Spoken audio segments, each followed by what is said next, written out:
పడ్డన్ని కష్టాలు ఎవరు పడలేదని మా అమ్మ చెప్పింది.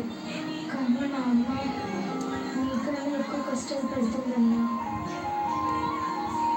మా నాన్న వల్ల మా అమ్మకి కష్టాలు మొదలైనా ఇప్పుడు మా నాన్నే మా అమ్మని అన్ని కష్టాల నుండి కాపాడుతూ ఉన్నాడు. అయినా మా అన్నకి నాన్న మీద కోపం పోవట్లేదు, నాన్నకి దగ్గర కావట్లేదు. నువ్వు రాముల వారికి దూరం అయినప్పుడు ఆంజనేయ స్వామి మీ ఇద్దరిని కలిపాడని మా అమ్మ చెప్పింది.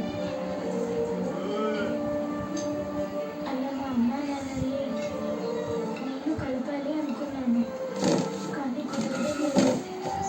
రేపు గుళ్ళో జరిగే సీతారాముల కళ్యాణానికి మేమందరం వస్తున్నాము.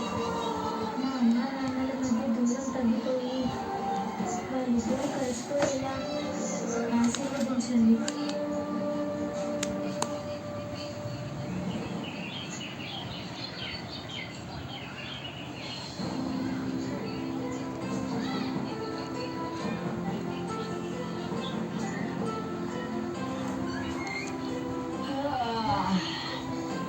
ఏంటి చిన్ని ఇంత పొద్దున్న వచ్చా?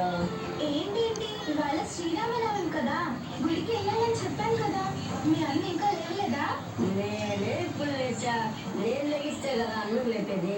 ఇప్పుడు నేను చెప్తాను చూడు. తప్పు. ఏంట్రా హాఫ్ టికెట్? హాఫ్ టికెట్ కాదు, ఫుల్ టికెట్. చిన్ని good morning. Very very good morning. చిన్ని డ్రెస్ చాలా బాగుంది. నువ్వు సెలెక్ట్ చేస్తే ఎందుకు బాగుండదు? సర్లే కానీ తొందరగా రెడీ అవ్వు.